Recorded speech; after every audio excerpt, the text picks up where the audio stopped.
Hey, what's up? I'm Beth and this is Star Makeup. Today we're going to play around with the Swatch Queen Pastel Goth palette, and I'm going to create this look here and give you my first impressions. This is what the palette looks like. It's just a real cute little pastel palette with a black in it, which I absolutely love the fact that they included a black in it. I'm also going to try out one of their lash styles. So if you are interested in how I got this look or my thoughts on this palette, then just keep watching. So I am super excited to play around with this palette and give it a shot. I just happened to run across it on Instagram and went, that's cute, I'm gonna try it. So I mean, I'm sure you already saw, I probably showed you in the intro, but we've got this like pastel rainbow with the black, which I'm super excited the black is in there. So I'm thinking that I want to do like yellow into the two greens and then into the blue in my crease, and then this purple into this kind of pinky purple on my lower lash line. And of course these are all matte shades, so I am gonna have to bring some other stuff in for on my lid.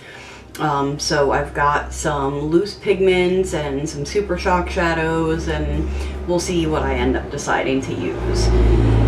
So, and I'm sorry, it's like early afternoon, so there's probably going to be a lot of traffic, and there's really not much I can do about it, so I'm really sorry.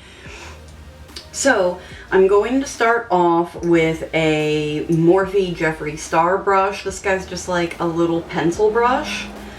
And because of it being in my inner corner, I just wanted something like really, really small to really get in there and define that line. So I'm gonna pick some of that up. So I'm just gonna start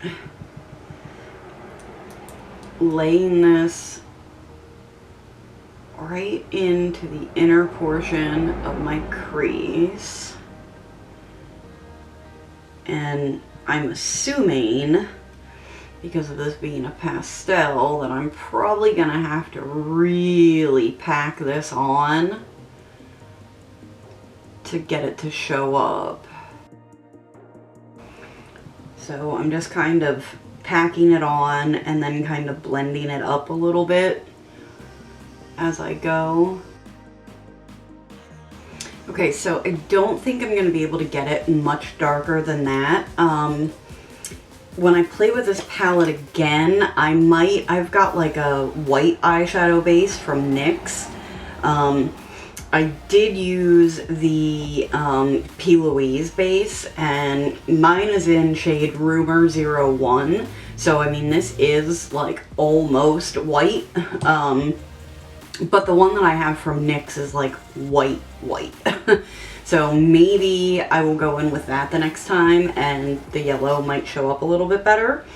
But now I'm going to switch over to the small pointed eyeshadow ES6 from Profusion.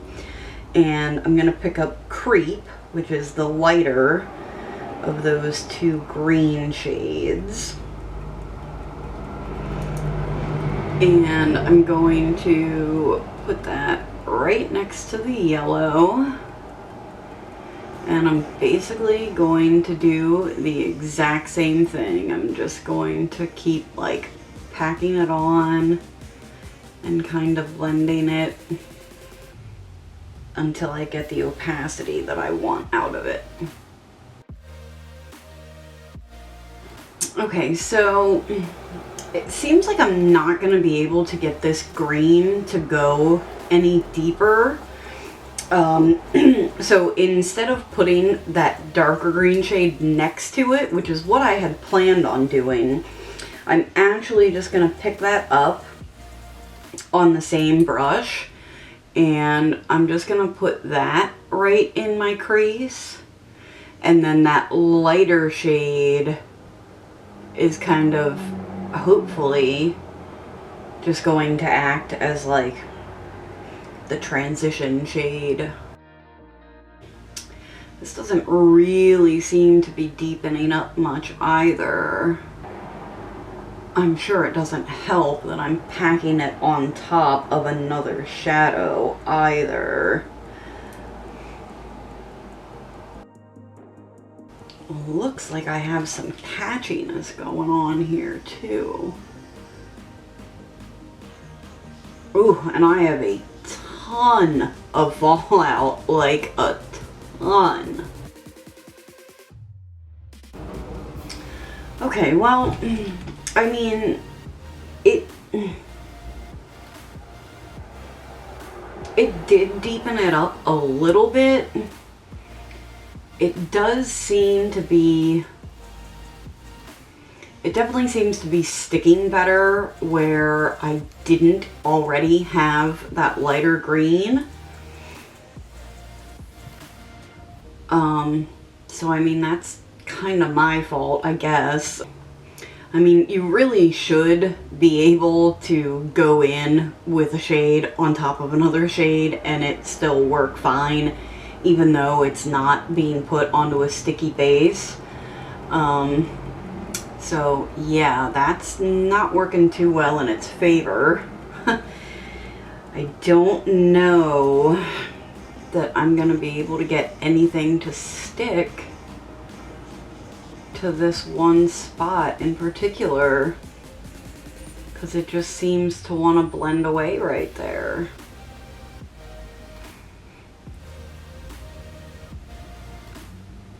Okay, so I'm just gonna leave that and move on. I'm going to take a Lorella LC24 and I'm going to pick up Cloud, which is that blue shade, and I'm gonna kind of wing this out a little bit. Now see, that blue seems to be sticking to that outer corner quite well. And of course, there wasn't shadow there before, so... But I mean, that really shouldn't matter. I mean, it just shouldn't.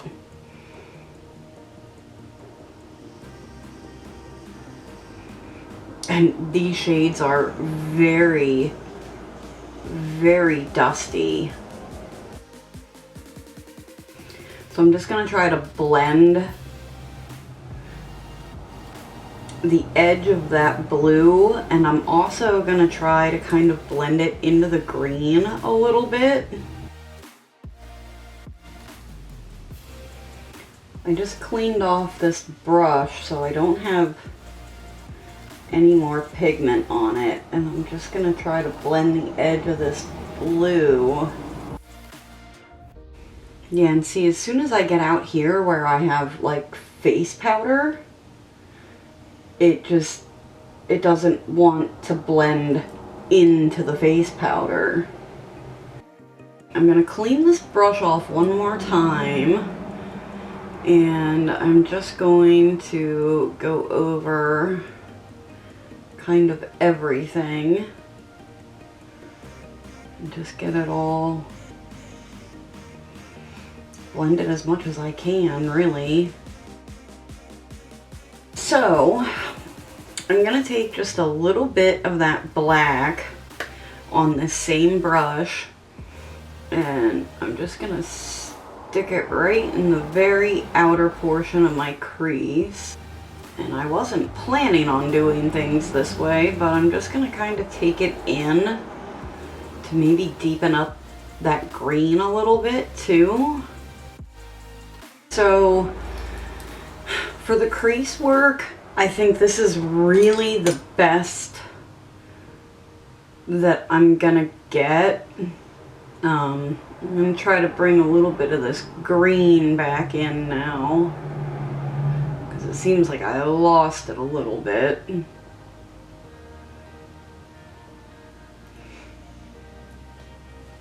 I mean, I don't think it looks terrible or anything. It's just not what I had really had envisioned. I'm just gonna grab a clean brush here. This is one of my LaRousse brushes.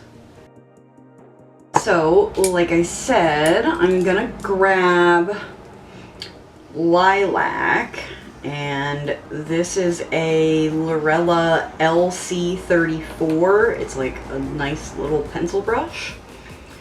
And I'm gonna put that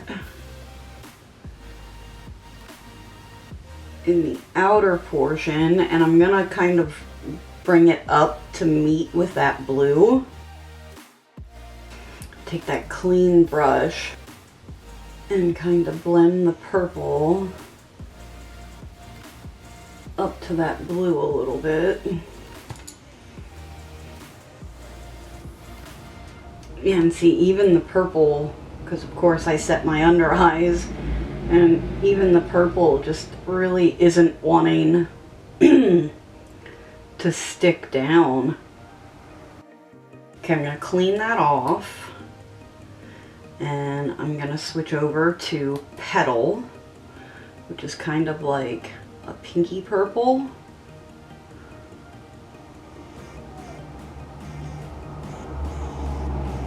And I'm just gonna blend that right next to Lilac. I'm going to take my NYX glitter primer and my Colourpop E3, and I'm going to cut out my crease. So I'm just going to tap that onto my lid. I think I'm actually gonna cover my whole lid. And then I'm just gonna kind of run this around my eye. In the inner portion of my eye, I'm gonna go in with this Makeup Geek pigment, and this is called Sugar Rush.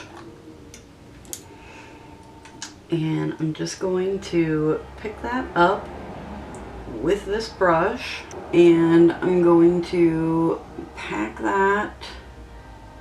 Oh, I've got tons of fallout from this too.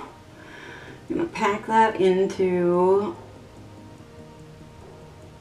the inner portion of my lid. And then I'm gonna take this other Makeup Geek pigment, which is called Atlantis, and I'm gonna put that right next to it. And I'm going to take this Mora Cosmetics Lucent Cream Shadow, and this is in the shade Eclipse.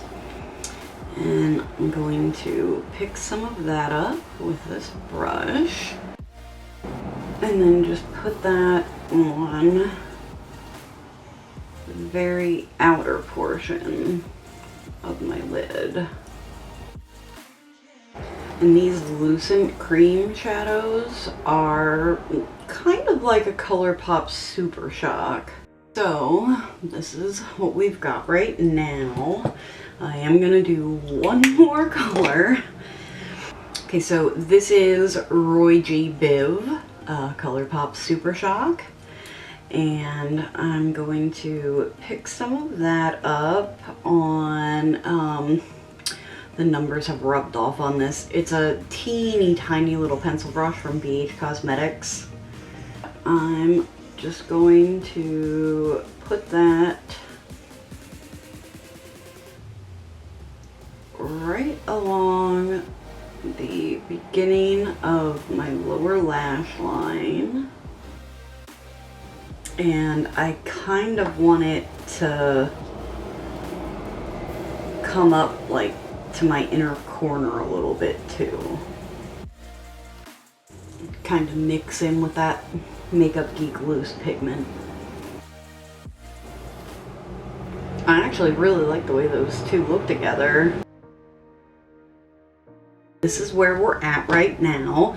I'm going to try to clean up this fallout, recreate this on the other eye, do all my little details. I actually have a pair of lashes from Swatch Queen that I'm going to try out, and I will be right back to show you the finished look and give you my thoughts. Okay, so this is the completed look. and I actually really like the way that this turned out. I would definitely recommend not going like this hard with this palette. I wouldn't try to use all these colors. I think the best way to use this would be to pick like 1 or 2 colors for your crease and then deepen them up with the black, and then, you know, maybe 1 or 2 colors on the lower lash line. Definitely use the lightest base that you possibly can, and try for that base to be like a sticky base, because then the shadows are definitely gonna pop a lot more. I think if I hadn't had the really cool shimmers to go in with on the lid, that this wouldn't have come out so good. But I do really like what the finished look came out to be.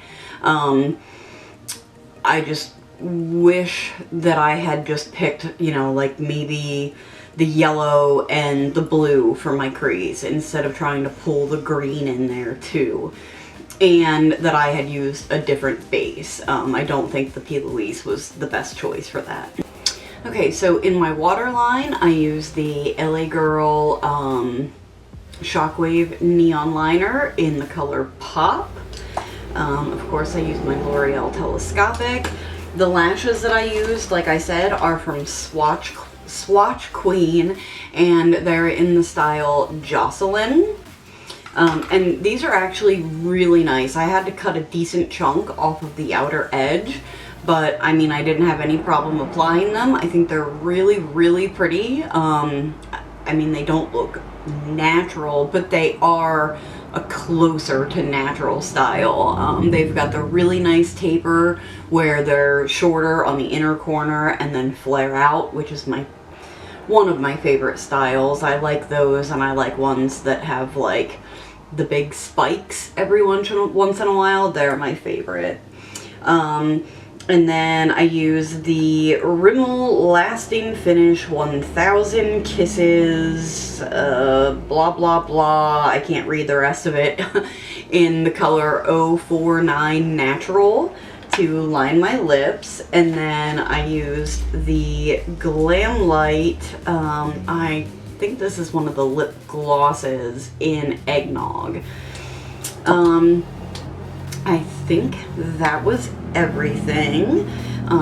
So I think that is going to be it for this video. Thank you so much for watching. If you enjoyed, please give this video a thumbs up. Consider subscribing to my channel. If you do, ring the notification bell. That way you get notified every time I post a new video. You can hop over to Instagram and follow me over there for all kinds of stuff. And I will catch you in the next one. Bye.